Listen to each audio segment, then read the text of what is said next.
Bismillahirrahmanirrahim. Assalamualaikum warahmatullahi wabarakatuh. Rukun salat atau arkanus salah. Rukun salat ini ada 13.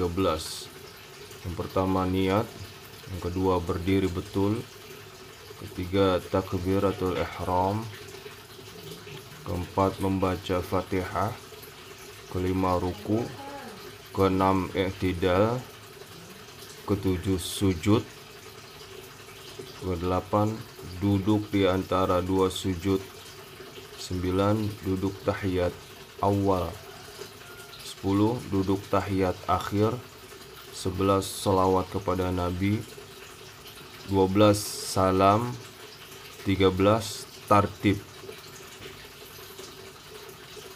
Rukun salat ini sebenarnya bersamaan dengan sifat 20 wajib Allah yang perlu kita ketahui. Pertama di sini niat, sifatnya wahdaniyat. Kedua berdiri betul, sifatnya qiyamu ta'ala binafsihi. 3 takbiratul ihram, sifatnya qudrat. 4 membaca Fatihah, sifatnya iradat. 5 ruku. 6 i'tidal, sifatnya hayat. 7 sujud, sifatnya qidam. 8 duduk di antara dua sujud, sifatnya baqa. 9 duduk tahiyat awal, sifatnya sama.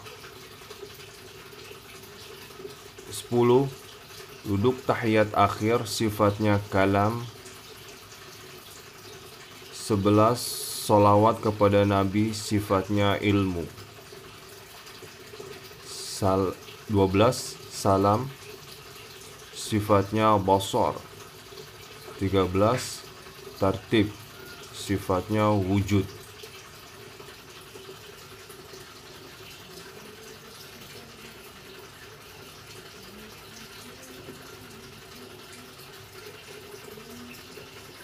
Ya, kita ulangi.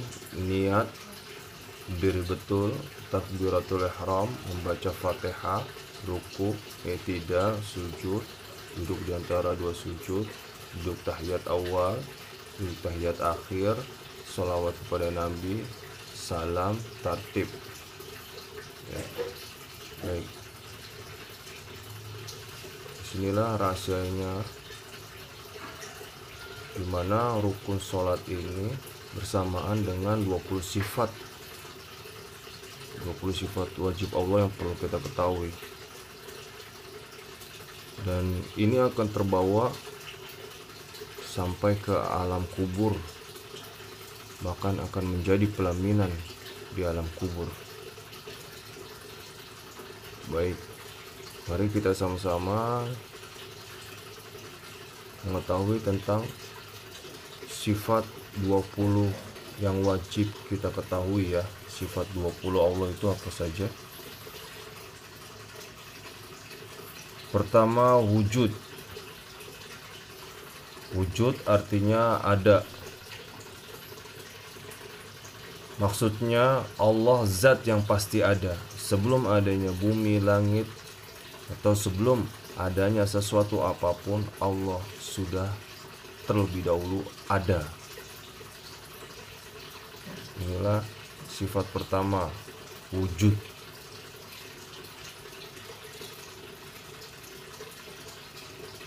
Dalilnya surat As-Sajdah ayat 4.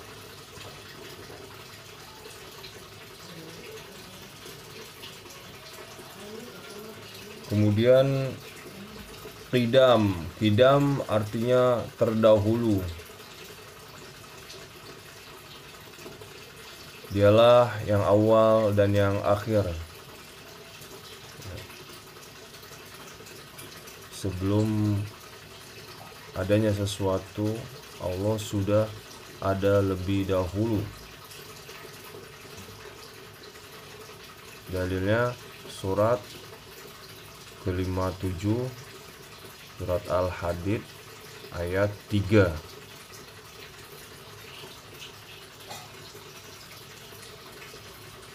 Kemudian baqa artinya kekal.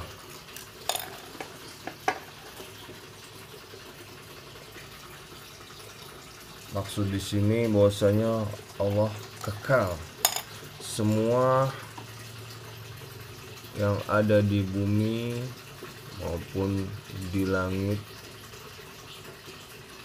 akan binasa. Hanya Allah yang kekal.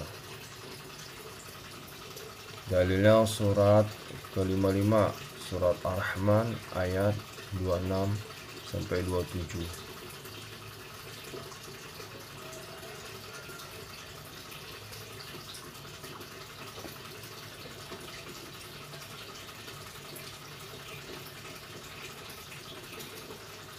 Keempat, mukhalafatu lil hawadisi, berbeda dengan makhluk ciptaannya. Ya. Jelas sekali Allah zat yang maha tinggi sangat berbeda dengan makhluk ciptaannya. Dalilnya surat ke-112 Al-Ikhlas ayat 4.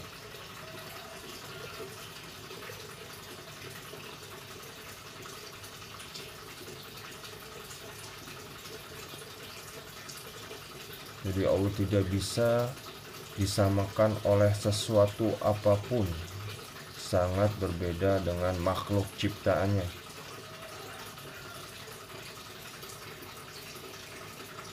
Kelima, qiyamuhu binafsihi, berdiri sendiri.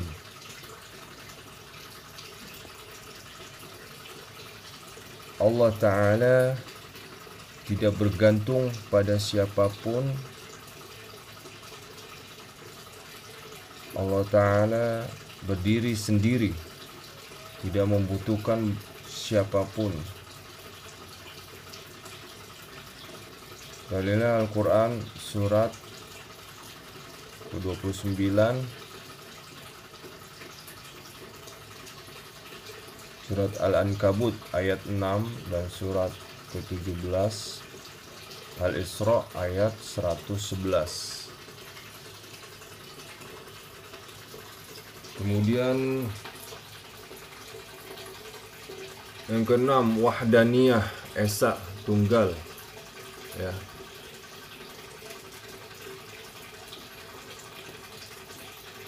Wahdaniyah, esa, tunggal. Allah ini Tuhan yang satu, Tuhan yang esa, yang tidak ada Tuhan selain Dia. Dalilnya Quran surat 112 Al-Ikhlas ayat 1. Qul huwallahu ahad. Katakanlah Allah itu esa. Allah itu satu.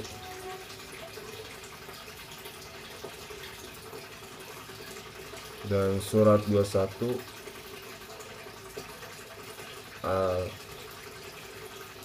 Al-Anbiya ayat 22.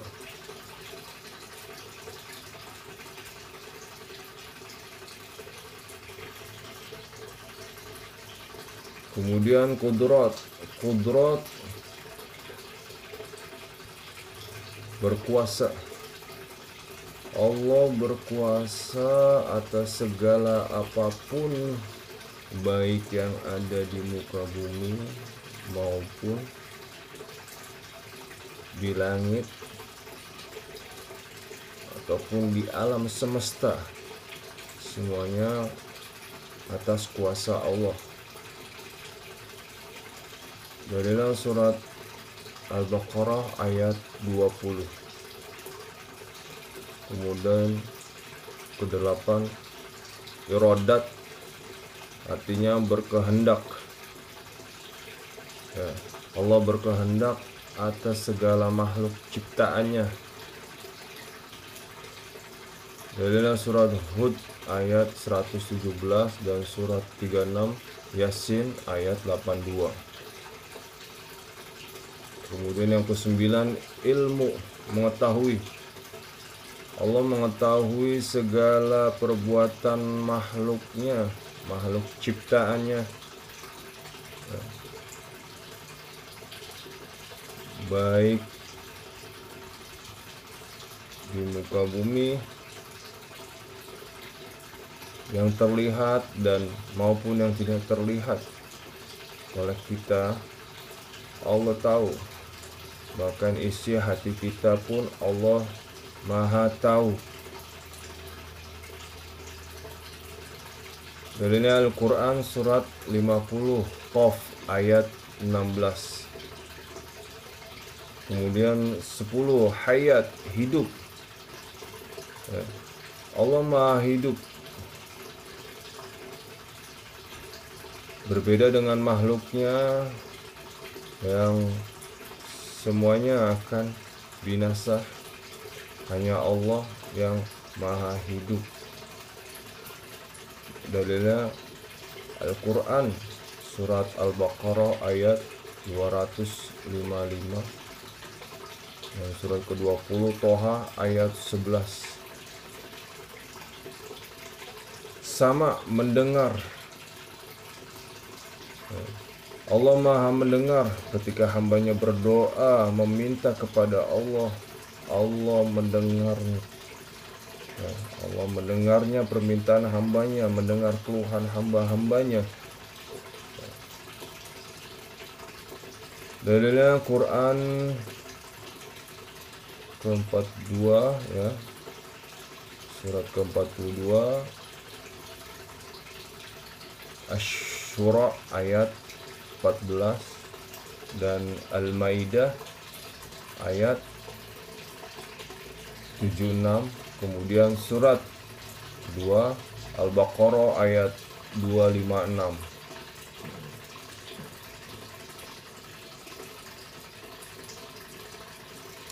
Kemudian basar melihat. Allah Maha melihat segala perbuatan makhluknya.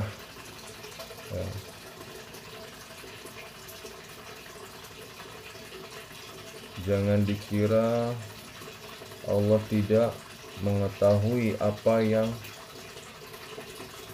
disembunyikan oleh makhluknya. Allah Maha melihat. Dalilnya Al-Quran surat ke-49 surat Al-Hujurat ayat 18. Kemudian surat kedua Al-Baqarah ayat 265. Kemudian ke-13 kalam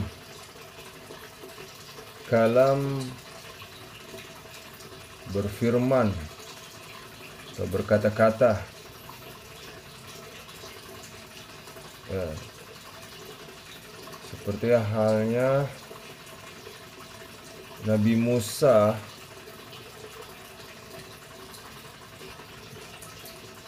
ketika mendapat perintah dari Allah. Allah berkata-kata kepada Nabi Musa.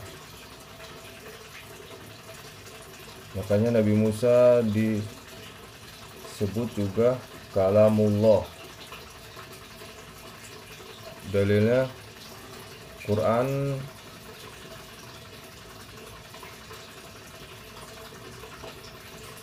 surat ke-7 Al-A'raf ayat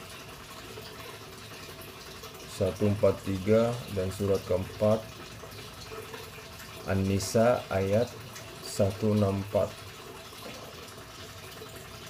Kemudian Qadiron, berkuasa.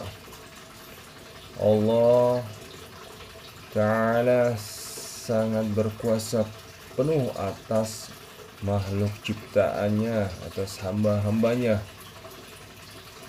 Dalilnya Al-Quran surat 53 An-Najm ayat 42. Surat An-Najm ayat 42. Kemudian muridan, muridan berkehendak. Allah berkehendak atas segala ciptaannya, atas segala makhluknya, atas segala apa-apa yang di langit dan di bumi dan di alam semesta. Dalilnya surat ke-11 Hud ayat 107. Aliman, ke-16 aliman, mengetahui. Allah Maha mengetahui segala sesuatu, segala perbuatan kita, segala apapun yang terjadi di muka bumi ini. Dalilnya surat ke-58 surat Al-Mujadilah ayat 7. 18 Sami'an mendengar.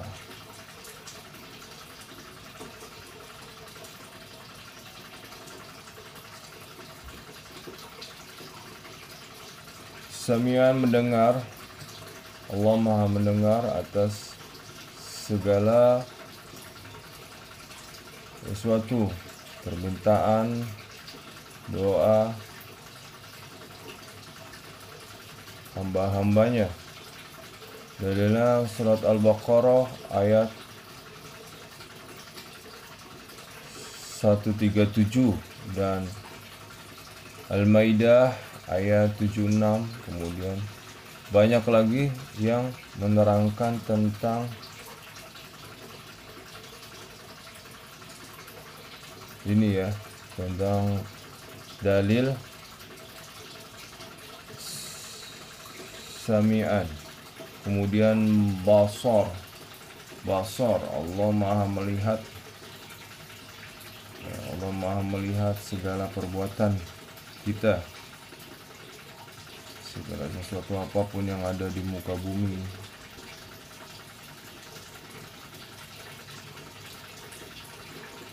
Dalilnya Al-Baqarah ayat 96, 110, 223, 237, 265 dan banyak lagi yang menerangkan dalil-dalil tentang basar, tentang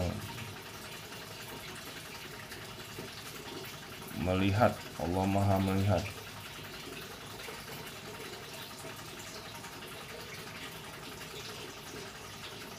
Kemudian mutakalliman, berfirman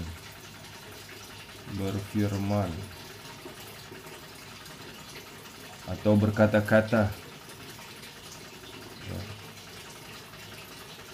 Allah berkata-kata seperti halnya Al-Quran yang ada pada kita, yang kita baca, disebut firman Allah. Dalilnya Al-Quran surat 4, yaitu surat An-Nisa ayat 164.